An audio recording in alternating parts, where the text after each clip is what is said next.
श्रोता बंधुगण नमस्कार।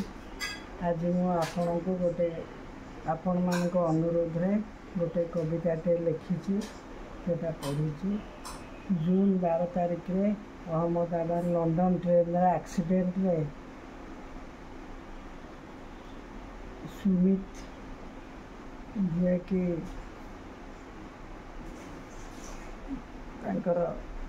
जे प्लेन चलाउथिले तांकरी विषय लिखुची। से कविताटी वर्तमान आपण आगे पढ़ुची।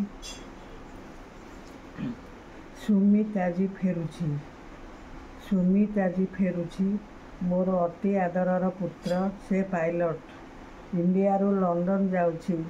शह शह मनीष जीवनर भार नहीं से फेरुची अहमदाबाद रु लंडन। खूब दक्ष मोर पुओ, तार अभिज्ञता आगे हार मानती तार प्लेन चलाइबा कौशल रे। आउ से खूब बुद्धिवंत। मु परा तार बुढ़ा बापाटा, मते 80 छुईलाणी, चाली बसी पारु नाही। एई तो माँ तार चलीगला दुरारोग्य। सुमित आसीथिला, कांदीथिला माँ लगी। आउ बापा को कुंडेई कहिथिला, मोर आ चाकरी दरकार नाही बापा, मु एथर चाकरी छाड़ीदेवी। आउ तुमे रुह, मु तुमर पाखे पाखे थिबी। गर्वरे फुली उठिथिला पितार हृदय।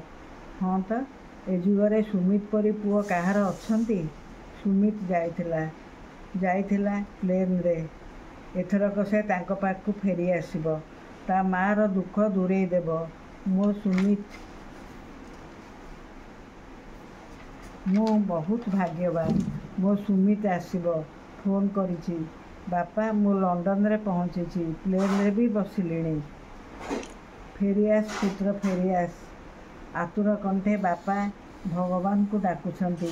बापा भाबुथिले सुमितटा सबुदिन एमती। ए कौन 5 मिनिट पर फोन कहीं आसला। विमानटी ध्वंस हो जाइछि। पायलट का शत चेष्टा सत्वे 241 यात्री सह निया लगी अति असंभव भाव जली जाइछि। प्लेनटी उड़ीबार 2 सेकेंड भितरे अचेत बापा। सुमित्र दरपड़ा शब धरी कहउछंती, हे मोर प्रिय पुत्र, तू वीर, तो पाई मु गर्व करे। कांदी कांदी लोटुछंती सुमित्र से अधा जला शब परे। कहउछंती, उठ सुमित उठ। ओ कि करुण से दृश्य, तू परा मो पाखे रहिबू, उठ सुमित उठ। वर्तमान मोर कविताटी सरिला।